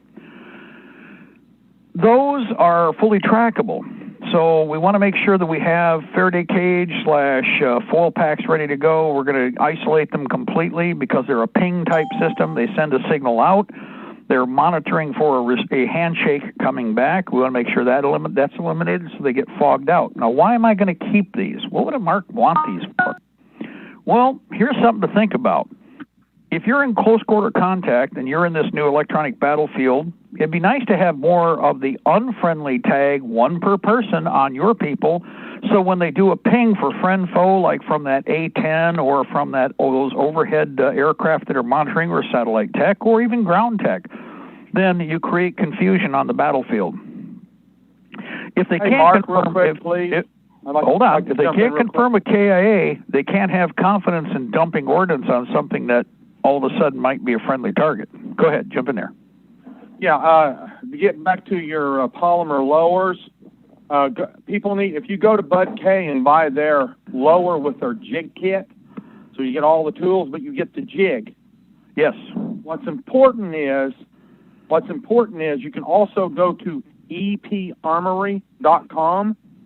That's ETArmory.com, and they put their buy two get one free deal back on, and you can you buy two for $60 and get a third one free for $60. So you end up with $20 a piece in and probably one of the better polymer lowers on the market. ETArmory.com. ETArmory.com. Echo Tango? No. E-P, as in parts. P-T, Papa Tango. Go ahead. Papa Tango? Papa. Echo Papa. Echo Papa. Okay, here we go. EPArmory.com. Mm-hmm. Armory.com. I'm punching up. My machine's not up here, so I got to. There we go. Now it's on. Okay. EPArmory.com and 80% receivers. These polymers, again, you've been looking at it, so. The polymers. Hold on here. We're getting to the AR. There we go. Buy two, get one free, $60. Yep. Which is as good as you. Now, is that the same as the? Hold on here. I'm going to look, see what we've got. What are the images? It looks to be the same. It'll take the same jig, right? Yes, it should take. Yeah. So now, thank you for bringing it up because I always got to qualify that. I'm going to step back on those 80s. Guys, this is why you want to use a drill press. You can do a hand drill with these. If you actually are careful enough, I know it's crude and rude, but it's not if you pay attention. If you're good with the equipment you've got, yes, you could actually do part of the work with a hand drill. When these first came out decades ago, the first generation, years and years ago, they actually stated, well, between these three tools, hand tools, you could, get this done. The same company that did the 80% back in the early 80s, actually they were almost 90%, but they did have the finished thread, which is the most critical part, which is tough to do. But it's the same company that did conversions for the 36 caliber cap and ball Colt pistols to switch them over to 38 Smith & Wesson. It was the same company. And originally the idea was you didn't need a drill press, you could do it with these tools. And they always showed the three basic hand tools, okay? One of them, by the way, was a jigsaw. Well, I've actually seen people when EP Armory first come out, because they were one of the first people that came out with a polymer lower and an 80%. And you actually, a drill press, a jig, and a Dremel tool if you're careful. But the biggest key here is getting your holes for your trigger and your squared up. Yeah, they've got to be lined up. And that's the only real reason you need the jig. But at the same time, EP Armory, I think it's been a little bit since I've been there. I think you go to where they call the building tools on the side of the page there. Yep. And they have a sticker jig for $3.99, and you basically print it, peel it out, stick it on the side of your little 80%, and you can actually do this with like you said, a hand drill or a drill press. Now, most of the time, I will say one thing. You made a comment earlier about, well, any drill press you can get your hands on. Well, in reality, yes, any drill press. But if you can get like a 12-inch drill press, it's a little better for these. Right. Well, again, it's a matter of what we find on the market. If you go to like Facebook Marketplace, the unit that I picked up was a bench-mounted, but it would also be stand-mounted drill press, built probably around 1972. As one of the American Standard companies. Okay. And there's a lot of those out there that are good for a whole hell of a lot more than just what we're talking about doing here. But if you go to any of the box stores like Lowe's, Home Depot, Maynard's / Menards, there are a number of different drill options. So if you're poor, I mean, I understand right now we're in poverty world, okay, where, they've screwed the economy. And so a lot of people are just, it's a choice between, like you just said, I can buy 3 of those receivers for $60 rather than buying the next step up in drill presses. I'm going to go the cheapest one I can get because I still need to buy that. I need to buy that vise, and I I'm going to then be able to afford 3 more rifle receivers. So that's the balance I understand with the math problems with everybody, because I've had that with several people who are doing it right now. And that's why I first mentioned, guys, before we do anything, go look at Facebook Marketplace. There's stuff that's so cheap, it's ridiculous, but it's not worth it for me to drive halfway across the state. But if you're looking right now for that technology, do a search in your area all over this country, wherever you're listening. Go to Facebook. Don't worry. Get on Facebook, not because you love Farcebook. I hate Farcebook. You use them. Use them like they thought they were going to use you. Use them to find the resources we need and cherry pick, just like everything else we do. And then you've got that drill press for the project. Go ahead. I'm sorry. Yeah, the original, when 80% and people started building their own, it actually began to get really big right after 9/11. And if you're telling people to use a drill press, and I know a lot of people are probably thinking, Mark's probably just, maybe he's just figuring out this is what we can do. If people realize that when the first builder squads were put together in the country after 9/11, do you know what the primary tool was, machine tool that they used for all of that? It was a 12-inch Craftsman drill press. Yeah. They even done plunge. It's not accurate, has like a milling machine, but the better drill presses, if you have a center cutting end mill, you can do plunge milling. And we'll have a little bit of variation, but you can actually end up with a very clean looking mill cut by doing just very slow milling plunge cuts. But that was what was done, and in fact, in the AR-15 library is a mention of that in the original building squad thread. That had disappeared, and I kept it. But yeah, that stuff is out there. But yeah, we're in trouble, Mark. Oh, I think number one, I'm finished with the idea of discussing with anybody. In fact, people are even looking at me because they try to get some conversation going about the election. It's like, what election? Guys, one way or another, they're coming. In fact, the bat faggots already were started before the election, remember? Yes. They jumped the gun, but their logic was, and it was sound, that they terrorize what is a minority in the industry, which are manufacturers. And they terrorize them. Don't you tell anybody else. Don't you tell anybody. You tell anybody else, we'll come back hard on you. They're that arrogant, people. The level of arrogance of all these federal agencies are to the point where they have made enemies everywhere.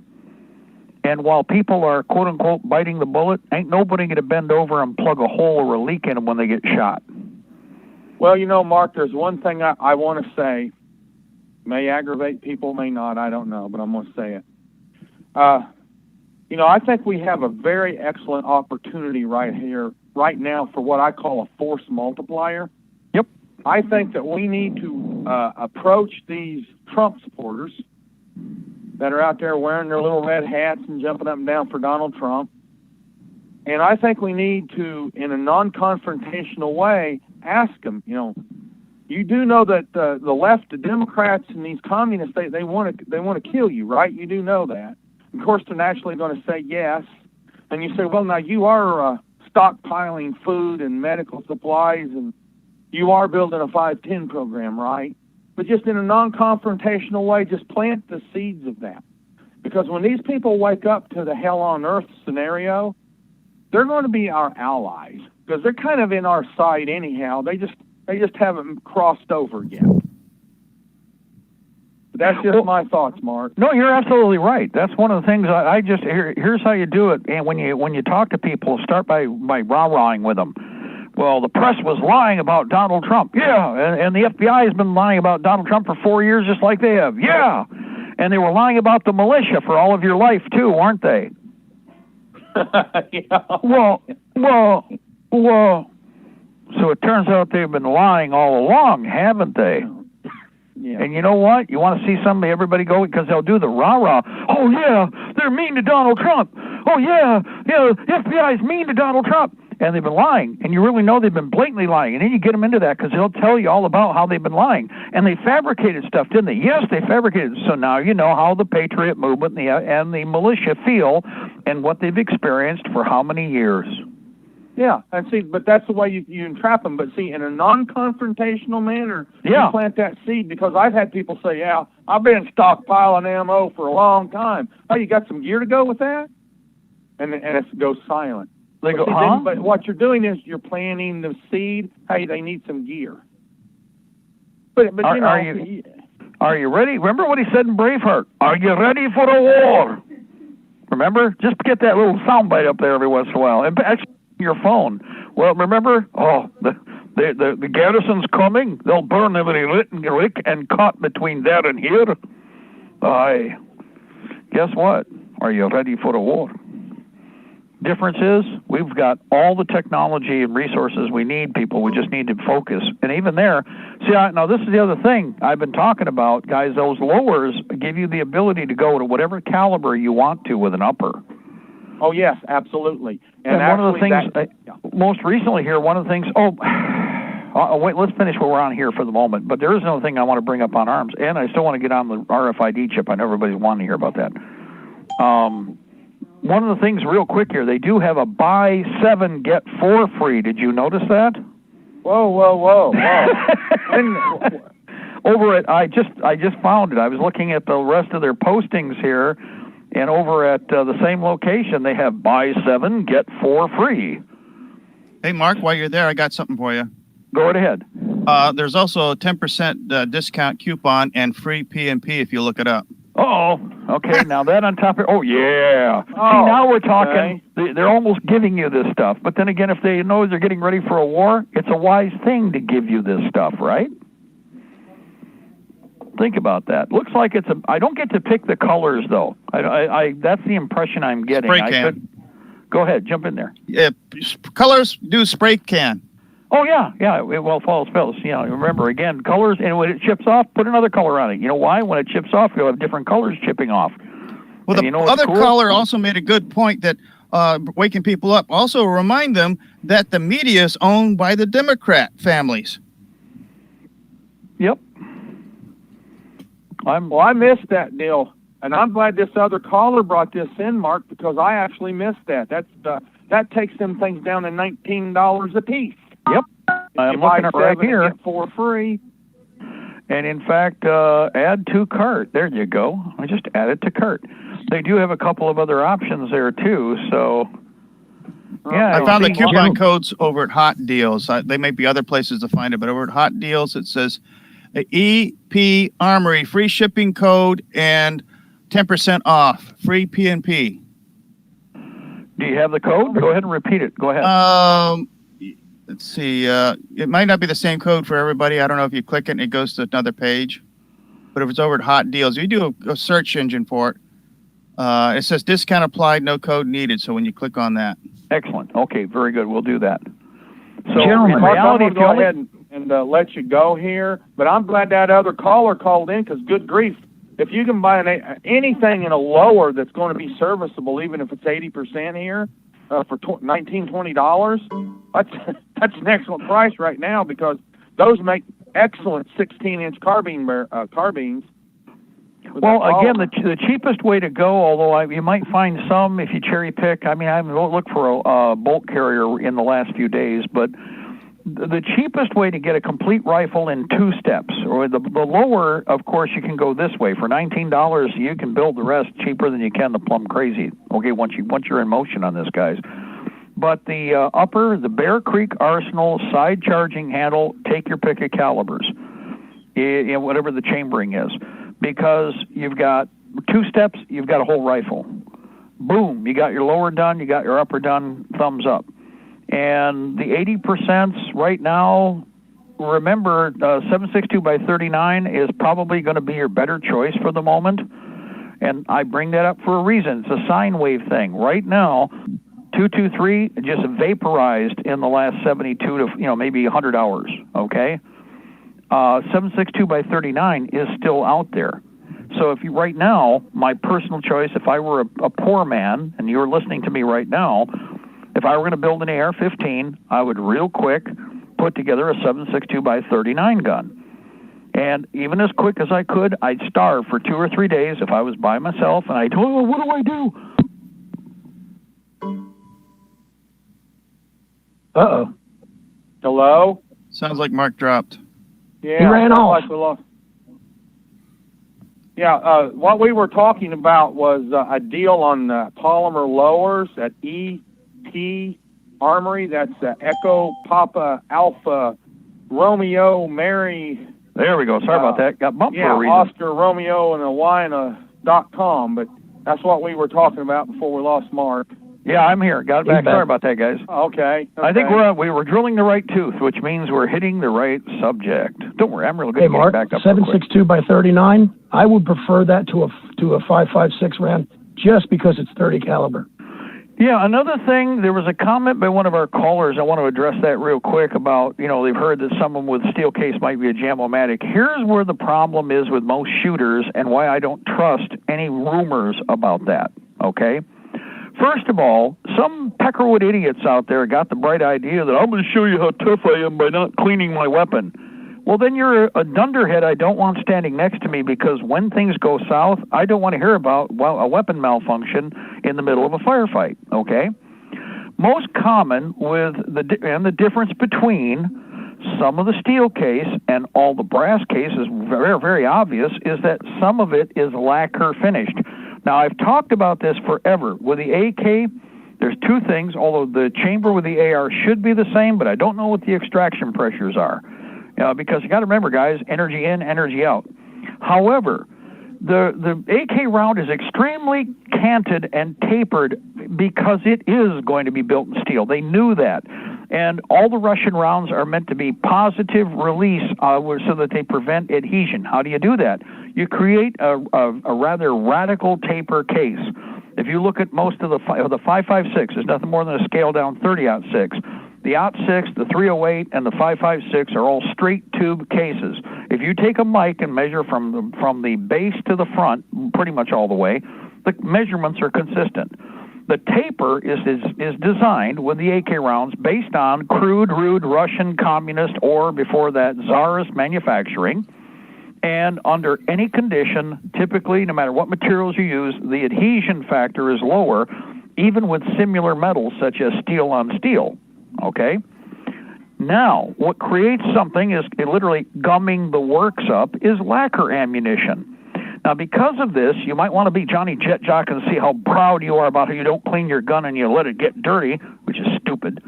But in reality, you're going to have to clean more if you're using polymer ensconced cases. If they've been covered with a lacquer finish of some kind, and some of the ammo is.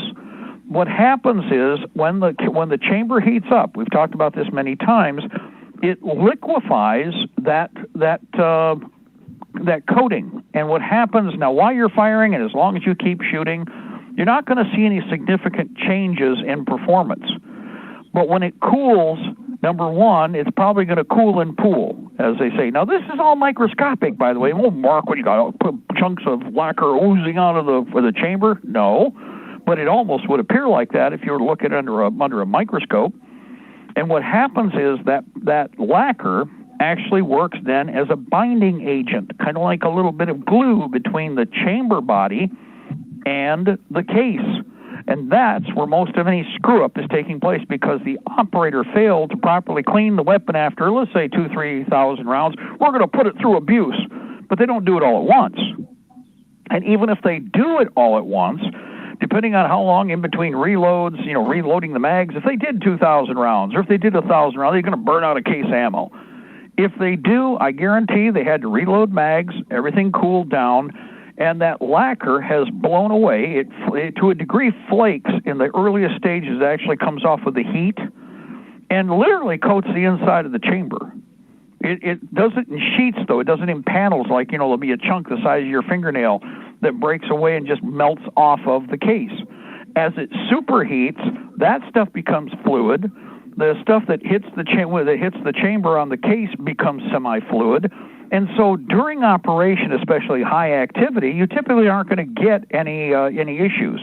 It's during the cooling cycle after buildup that you're then going to experience problems, because you've created distortions in the chamber with the surfacing that is bound to it. Think about it. What happens? You've seen this when you spray paint. Think about it this way. When you spray paint, Okay, if you're really good with your finger with a spray can, that's what we say, well, you're pretty good for a spray can job. If you're not caring about it, you and I both know you get pooling. Or you get little puddle pooling. It always happens, no matter what you try. Well, if you don't care about it, you'd say, I'm just trying to get paint on it. Like I've been doing with all the tactical stuff. I ain't worried about it looking too pretty. I'm worried about it getting coats of paint on it before we freeze. And that's exactly what we did. Congratulations, thumbs up. But with this lacquer, and the lacquer cases are not the dominant now because you have 2 or 3 other finishes, and in fact, they've also wanted it chins out. So instead of getting what is the mil-spec Russian ammo, which in many cases does have the lacquer, or has one of the other new nitropolys on it, et cetera, you just read what it says on the box. Pretty much you shouldn't have any problems provided you, in between a lot of shooting, clean your weapon. Okay? Otherwise, I mean, the taper, the only consideration with the ARs, and I actually got hold of them, and I asked several questions of Bear Creek last 2 days. I think I might even got an answer back, but I couldn't go to it, or I'd be putting it on the air right now because I'd be talking about it. But I asked, I said, are your chamber tolerances for the 7.62x39 side charging handle rifle, are they fairly high, or did you go tight? Did you go a little sloppy? You're better off, which is why the AK works so well, actually going with a slightly sloppy chamber tolerance. Now, it has to be go, no-go, make no mistake about that, but what you do is you can go the higher end, almost not to no-go, but leaning in that direction towards, hey, the chamber's a little on the doozy end and not going to last as long. In this case, with the higher level, higher quality of metallurgy in the U.S. and the stuff that we've been using, I wouldn't worry about it. The weapon's not going to slop out that quickly anyway, but I would. If I were doing chambers in wartime, I would be going to the higher end of the tolerance scale and opening it up a little bit because I'm not going to recover the brass. Okay, if I'm firing AK ammo, remember, I'm going to be spitting out steel because I got tons of it. I'm not probably going to get to pick it up. I'm busy shooting at somebody who's shooting at me, and we're busy in an exchange, and we're also covering ground and moving across country. If I'm lucky, somebody might pick it up behind me when we scour the area, if it's an urban fight. But if it's out in the field, probably not going to see that piece of steel ever again. So you don't care if it distorts, or even in fact, here's the thing that would happen. You'd see it if you were to recover the brass steel case. You'll even see throat splits. Nobody talks about that. But again, think about this. A lot of the Chinese AKs, okay, I carried a Chinese AK as often as I carried an M14 when I was first, in the military, because I worked a lot with special forces units. And my assigned weapon, I was using an AKM when I would train with them. Okay, actually not an AKM, it's actually real AK-47 Chinese type defense rifle. I'll tell you, it was one of the best AKs I've ever handled. Seriously, it was a machine receiver, all obviously machine parts, and I'll tell you, I can never forget the sound that weapon made. It's just like with the first M16. My M16, I knew my rifle in the rack because it had some funky sound to it, dudes. I'm telling you, when I pulled the trigger, I don't know what was inside it, I don't know what was going on, but that buffer spring next to my ear, I knew when I had the wrong rifle or when I was shooting somebody else's. But anyway, the fact of the matter is that's the only issue, and I'd like to see what Bear Creek says. Me, I wouldn't even worry about it. Number one, most of the steel case ammunition that's out there is not lacquer covered. I can't see anything that would be extreme unless they went with a very tight /US quality and therefore upper end as far as the head spacing, go no go gauge setting when they tune these things up, when they built them.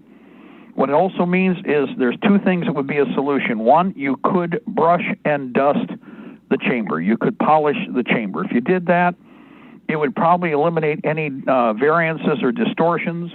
And again, you'll open it up a little bit yourself with a polishing system, with a polishing kit.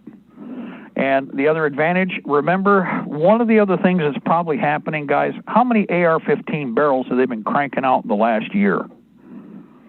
How many did they crank out the year before?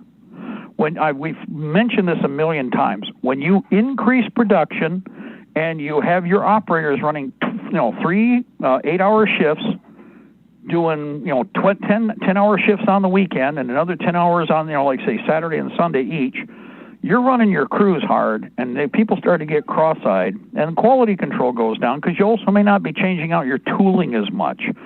So one of the things to remember is that's why polishing the chamber or knowing how to do so, there are kits out there available, is probably going to be a good idea no matter who made your gun this last year. Think about it. How many weapons do you think they cranked out this year? Government doesn't want to really tell you, but how many AR-15s? Do you think that the AR-15 population has doubled or tripled this year? I got this funny feeling I'm short on that number, by the way. It quadruple that. Look at the sales. Look how many times everything is exhausted completely just in the last 12 months. And before the coronavirus scam, and also, actually, let's go last year when the pro-gun issues were going on. Why they had to do the coronavirus scam is because the local and the township and the counties were rising up against the Fed and the state. And they still are. I'm telling you they are, because I've been helping to outfit massive numbers of troops that are now forming in larger and larger formations, and they're screwed on the other side. All I've been doing is working as a directions officer in many cases, stay up till wee hours in the morning trying to find thousands of uniforms or so many pieces of equipment, or again, we found some really great sources on medical supplies. I just direct it right to the people that need it. Why? Because they need a lot of it. So I'd be willing to bet they cranked out more than a few of these things, and the numbers would be fascinating just to discuss quietly with the people doing it.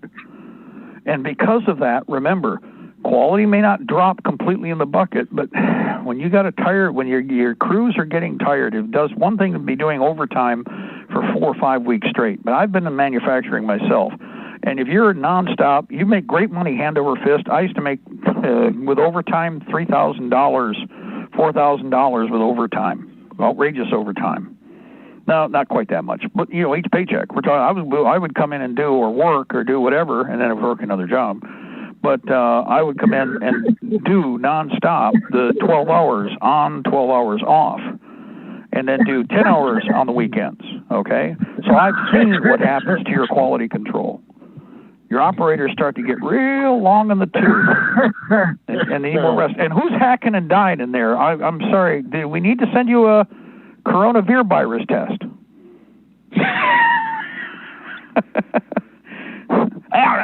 Oh, go ahead. We had a caller. Who do we have? Okay. And what? Uh-oh. And he's still dying on us. Whatever you do, if you are dying, tell me if you can see the smoke, son. Tell me if you can see the smoke. Ricola! Breathe sorry about that, friend. Breathe. Remember? Yeah. Sorry. I'm okay now. Oh, my God, you poor man. Did you pack up a lung? Well, it looks like an oyster anyway, right? Yeah, yuck. Yeah, I know how it is. But you know what? That's good. Expirate. Let's remind everybody about that. Don't be polite. Expirate. That's what you're supposed to be doing. Remember, you sound like a goat, if need be. Anyway, real quick, now I want to change directions, but we are going to remind everybody, go over to www.eparmory, that's Echo Papa Armory.com, EchoPapaArmory.com. Polymer, 80% lowers, buy 7, get 4 free. If you don't have that much money, because that's $209.99, I'll say $210, okay? Then they've got a buy 3, get 1 free, $89.97. And then they still have, which is the best deal of the bunch, is buy 2, get 1 free for $60.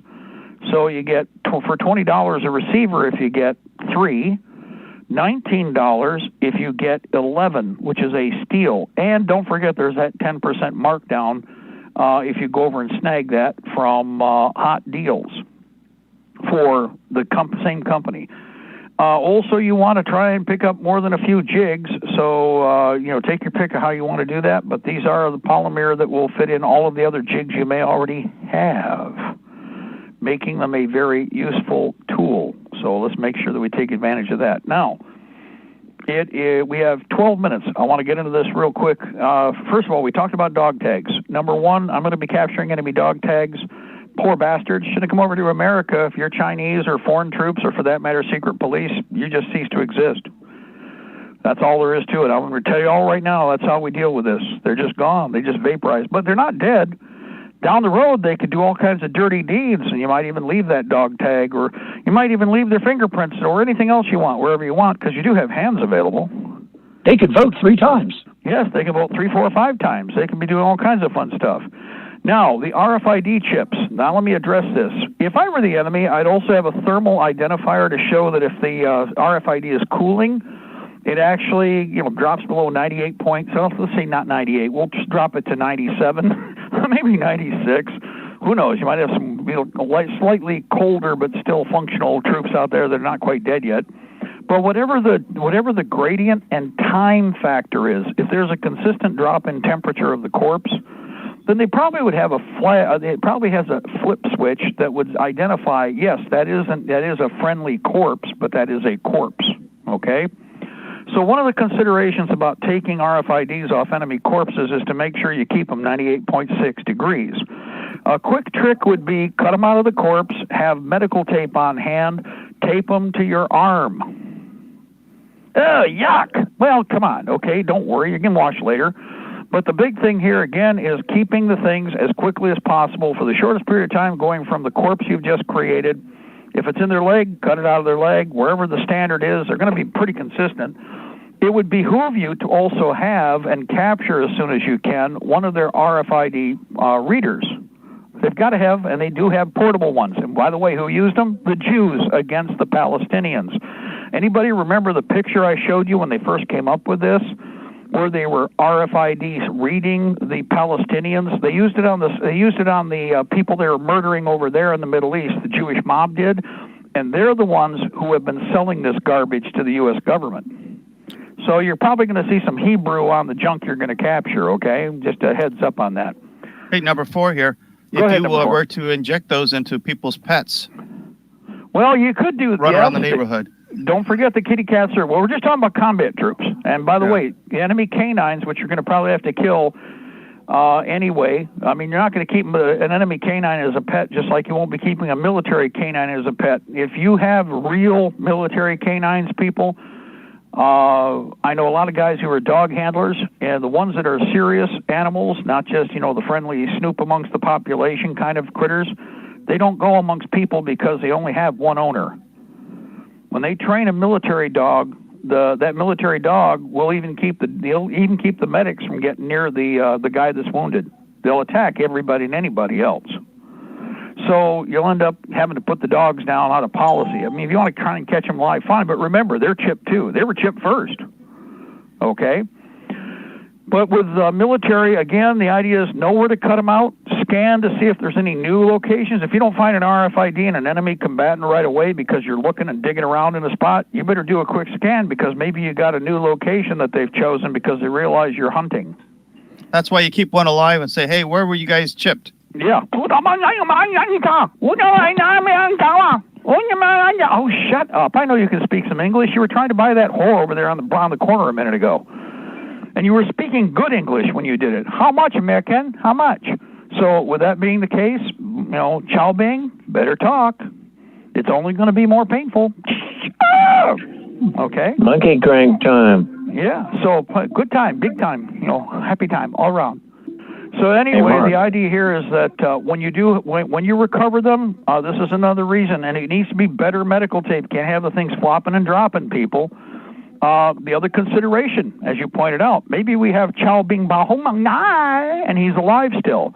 Well, we'll leave his in him for the moment, but any additional ones, he can be a parasite host, and we can, duct tape or we can medical tape the extra ones to him for the moment.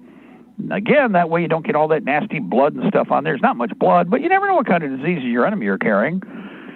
So you keep them warm, and then you pull them to the rear, but you got to also screen them. Remember, it looks stupid to have a whole bunch of RFID chips in an area about 3 foot in diameter, right?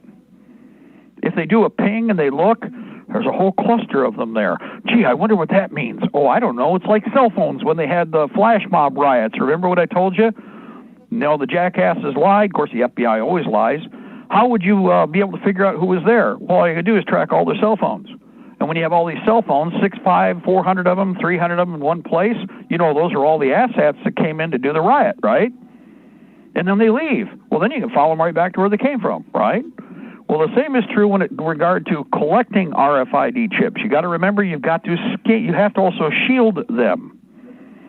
Now, one of the solutions would be to actually take a poncho, mylar wrap it, and foil wrap it, and then also even with a lead screen. Yeah, I'm thinking ahead on this because Chow Chu Hui Bang Yama is still alive, and he probably doesn't want to die yet. He will die eventually because nobody's going home if they've come over here and put their foot on America. They're dead. But for the time that he's still alive, put it on him because, well, think about it. He's probably not going to realize when you hear. He won't hear that part, but you're all running in every direction to get away because your enemy might have figured out if you didn't shield everything right away, they're probably going to decide that it'd be a good spot to put a mortar round or an artillery shell or drop something from the air. Now, this means you can also use poor Chow Chui Bung Bung Bai if you've got more enough RFID chips and you don't need any more. It's a great way to, bait in and waste military ordnance and time. You ever thought about that? Yeah, they figured out what you're doing, man. They're looking for those. All right, cool. So you put poor Chow Chui Bang and you stake him out like a goat. You put some tentage up, throw a few more pieces of equipment out there, make sure it's well camouflaged. Make sure that they have high confidence that that is an objective, and let them go to town on it. Every round they waste there is another round they can't drop on somebody else you like. And if they're tying up aircraft, ordnance, artillery time, those guns, yeah, they can swing them somewhere else. But a lot of munitions and material are being depleted on wasted objectives. Oh, by the way, they also killed Chow Chu Hi Bang Bang Dai, so he can't tell anybody. Later on, you talk about how, that glorious hero who came over to our side, Chow Chu Hi Bang Bai, and how he valiantly died for the cause, which really messes with the enemy's head because, well, they were all told that their families would be tortured to death back home. Well, maybe he doesn't care about his family. He decided to flip sides, and he's with us. You can't trust any of your troops anymore. They're flipping. See how that works? Now, of course, you also, if you keep the hands around and you have the RFID chips, the RFID chip, if you unscreen it, can be identified as having gone to a location, killed a sentry point, kill a checkpoint, and the RFID chip walks back away and then disappears like all of a sudden, that bastard shielded himself. And it was Chow Chui Bung Bu. Not Bung Bai, it was Bung Bu. And Bung Bu killed all those guys, and that means he flipped. In reality, poor old Boo's been dead for 3 or 4 weeks. But his RFID chip, when you need it, and his hands with the fingerprints can be left wherever they're needed to create high confidence. Don't forget to leave a few pieces of hair behind, too. Remember, they do vacuum sweep, all kinds of things.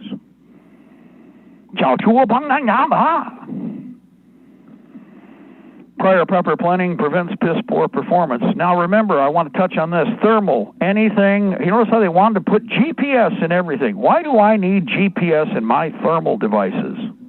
So government can track you. That's why. So one of the first and highest priorities has been to destroy the GPS systems on board of all of the thermal units that you can. Do a little research. There's already people that have done the background on that. But you want to start thinking ahead.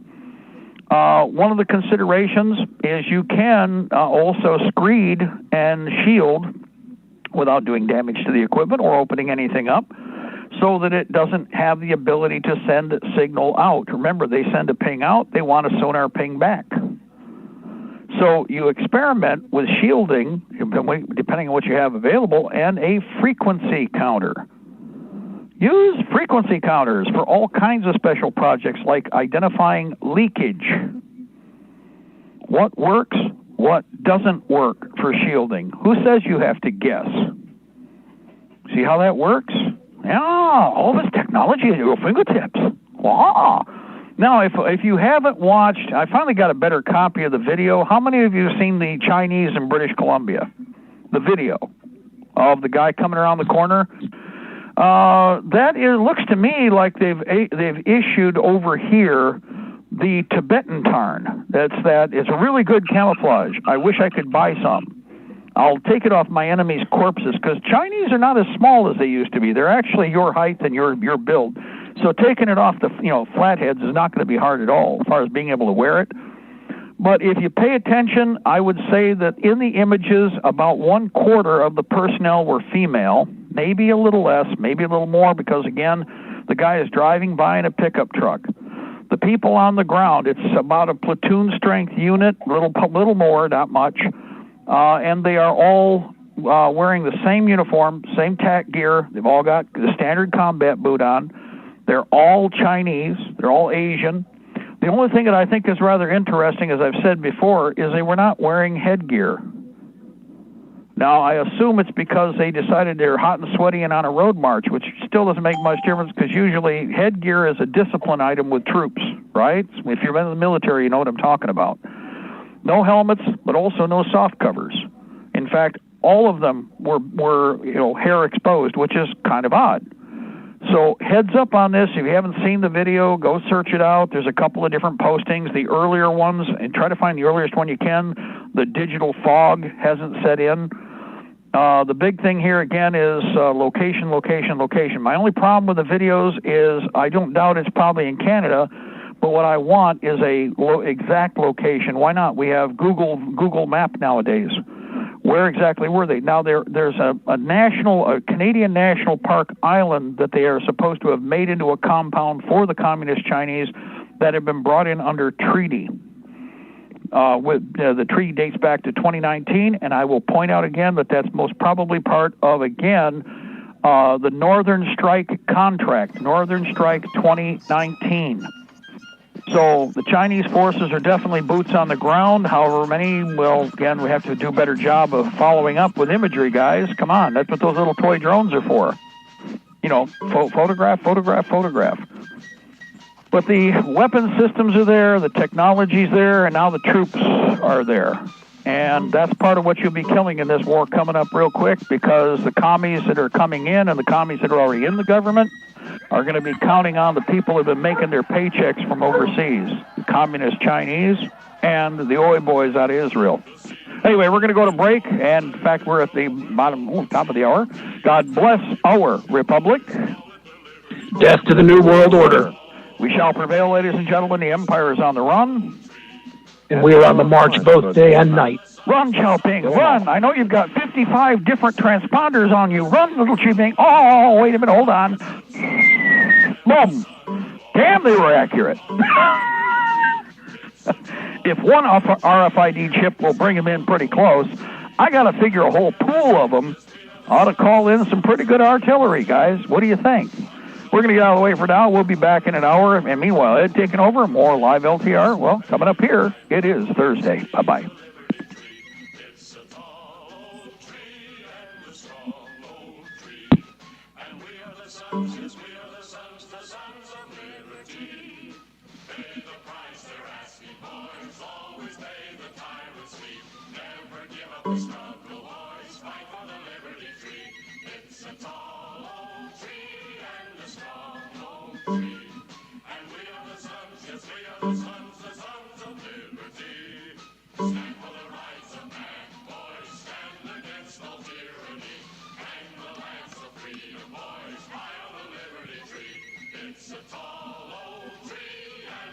This session is no longer being recorded. Goodbye.